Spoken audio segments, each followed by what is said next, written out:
जी हाँ दोस्तों, रेवंत रेड्डी के साथ ओवैसी, राहुल ने दिखाई हरी झंडी। इधर बीजेपी की उड़ी नींद, असम बंगाल के खुल गए दरवाजे। दोस्तों, कांग्रेस में तेलंगाना के मुख्यमंत्री रेवंत रेड्डी ने सियासत की दुनिया में बनाए ट्रैक से विपरीत जाकर एक नए ट्रैक का निर्माण किया। इसे आप सियासी प्रयोग भी कह सकते हैं। अब इस प्रयोग से रेवंत रेड्डी ने तेलंगाना की राजनीति में धूम मचा दी है। तो ऐसे में सवाल है कि क्या कांग्रेस इसका इस्तेमाल देश भर में करेगी? जिस तरह से रेवंत रेड्डी ने दुश्मन को दोस्त की तरह ट्रीटमेंट देकर अपनी राजनीति मजबूत की है, क्या राहुल गांधी रेवंत रेड्डी की उस नए दोस्त की राजनीति का इस्तेमाल आने वाले विधानसभा चुनाव में करेंगे?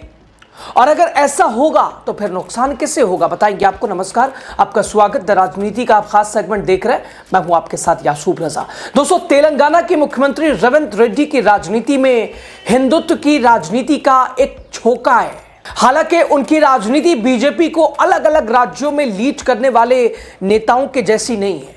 रेवंत रेड्डी की राजनीति में जहां अपने धर्म के लिए सम्मान है, वहीं दूसरे धर्म के लिए भी वही नजरिया है। और इसी का नतीजा है कि बीजेपी को हर मोर्चों पर कांग्रेस की ओर से रेवंत रेड्डी तेलंगाना में मात दे रहे हैं। दोस्तों, तेलंगाना की सियासत में आज एक ही नाम की गूंज है, सीएम रेवंत रेड्डी। भले ही वो इस वक्त सत्ता में है, लेकिन उनकी एंटी इनकम्बेंसी कोसों दूर है। रेवंत रेड्डी ने इस मीत को तोड़कर विधानसभा और लोकसभा के बाद अब स्थानीय निकाय की परीक्षा में भी लोहा मनवा लिया है। 7 नगर निगमों और 116 नगर पालिकाओं के नतीजों ने साफ कर दिया है कि तेलंगाना में केसीआर का गुलाबी रंग का फीका पड़ चुका है। बीजेपी का भगवा रंग उभर नहीं रहा है, कांग्रेस का झंडा ही लहरा रहा है चारों तरफ। स्थानीय चुनावों के बाद कुछ सवाल उठे कि क्या कांग्रेस देश की राजनीति में एक नए युग की शुरुआत करने वाली है? क्या कट्टर दुश्मन को अब करीबी दोस्त बनाने का प्लान है? ये मैं दोस्तों इसलिए कह रहा हूं क्योंकि कभी सदन में एक दूसरे पर तीखे वार करने वाले रेवंत रेड्डी और असदुद्दीन ओवैसी की केमिस्ट्री आज तेलंगाना के नगर निकाय चुनाव की सबसे बड़ी सुर्खियों में है। दोस्तों, ज्यादा पुरानी बात नहीं है जब रेवंत रेड्डी और ओवैसी भाई एक दूसरे को फूटी आंख नहीं सुहाते थे। रेवंत उन्हें बीआरएस की बी टीम कहते थे तो ओवैसी उन्हें आरएसएस का आदमी, लेकिन सत्ता की चाबी ने सारे समीकरण बदल दिए हैं। दोस्तों, निजामाबाद में कांग्रेस और एमआईएम के अलायंस ने केवल बीजेपी का रास्ता नहीं रोका, बल्कि बीआरएस के ताबूत में आखिरी किल भी ठोक दी है। बीजेपी को रोकने के लिए रेवंत ने पुरानी रंजिशें भुलाकर ओवैसी की ओर हाथ बढ़ाया और ओवैसी ने भी सेकुलर ताकतों के नाम पर कांग्रेस का मेयर बनवा दिया। दोस्तों, कैसे रेवंत रेड्डी की रणनीति ने ओवैसी को अपना हमसफर बना लिया? पता नहीं कि इसमें राहुल गांधी की मंजूरी थी या फ्री हैंड का मैंडेट कि जो चीज समझो वो करो। ओवैसी की मदद से कांग्रेस ने एक और मेयर बनाकर बीजेपी को न केवल करारा झटका दिया है, बल्कि शेर के जबड़े से एक मेयर की सीट भी छीन ली है।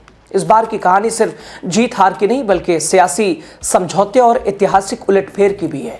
निजामाबाद में जहां कांग्रेस ने ओवैसी की पार्टी एमआईएम के साथ चौंकाने वाला समझौता किया, निजामाबाद में कांग्रेस एमआईएम का पोस्ट पोल अलायंस महज चुनावी समझौता नहीं, बल्कि रेवंत रेड्डी का मास्टर स्ट्रोक है।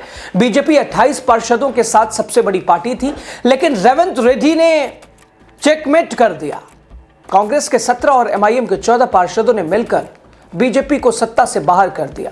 कांग्रेस की उमा रानी मेयर बनी और एमआईएम को डिप्टी मेयर का पद मिला।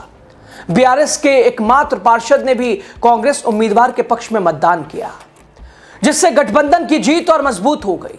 ये रेवंत रेड्डी की वो पावर पॉलिटिक्स थी जिसने बीजेपी के हाथ से जीता हुआ किला छीन लिया।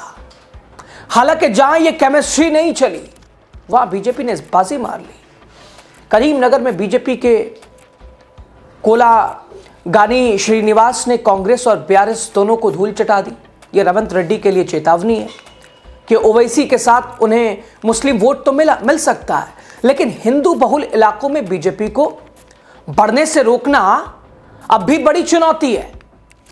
दोस्तों, रेवंत रेड्डी और ओवैसी की दोस्ती सिर्फ मेयर चुनाव तक सीमित नहीं है। दोस्तों, मूसी नदी सौंदर्यीकरण प्रोजेक्ट से लेकर हैदराबाद के विकास तक ओवैसी और रेवंत रेड्डी की पटरी अब एक ही ट्रैक पर है। बीआरएस, जो कभी ओवैसी की सबसे बड़ी सहयोगी थी, आज इस नई केमिस्ट्री में किनारे लग चुकी है। क्या रेवंत रेड्डी और ओवैसी की दोस्ती 2028 और 29 के चुनावों के लिए नया सेकुलर ब्लॉक तैयार बना रही है? क्या जमीनी स्तर पर कांग्रेस का कैडर इस नए दोस्त को स्वीकार कर पाएगा? और क्या बीजेपी इस केमिस्ट्री को हिंदू वोटों के ध्रुवीकरण के लिए इस्तेमाल करेगी? और क्या राहुल गांधी, ओवैसी एक दूसरे को मंजूर करेंगे? क्या राहुल गांधी ओवैसी का साथ पश्चिम बंगाल और असम में होने वाले विधानसभा चुनाव में लेंगे? पिछले 10 सालों से शहरी इलाकों को बीआरएस का गढ़ माना जाता था, लेकिन रेवंत रेड्डी ने इस धारणा को तोड़ दिया। दोस्तों, डेक्कन क्रॉनिकल के मुताबिक कांग्रेस ने 116 में से 80% से अधिक नगर पालिकाओं और 7 में से 5 निगमों पर कब्जा जमाया है। ये जीत दोस्तों रेवंत रेड्डी की प्रजा पालन यानी जनता केंद्रित शासन के 2 साल के कामकाज पर जनता की मोहर मानी जा रही है।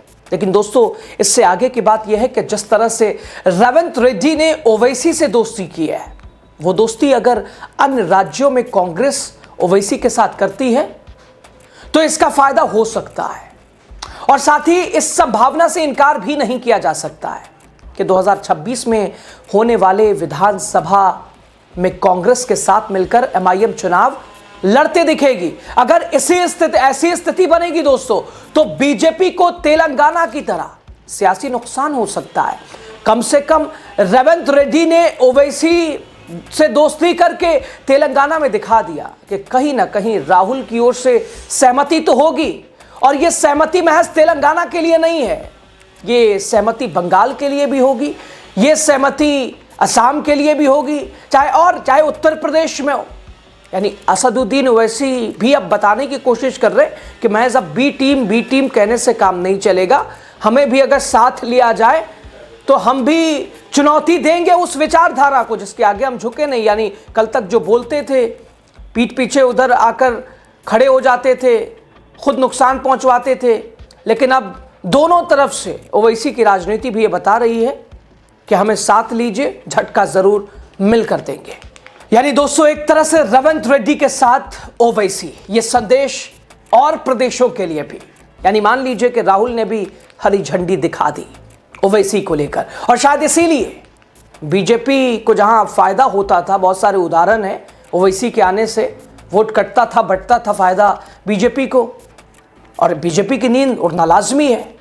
असम बंगाल के लिए भी दरवाजे ओवैसी के लिए राहुल की सहमति से लगता है खुल गए। परिणाम देखना महत्वपूर्ण होगा, अंजाम क्या होगा वक्त बताएगा। खैर, बहरहाल खबर पे आपकी राय आप जरूर बताइएगा। बहुत शुक्रिया।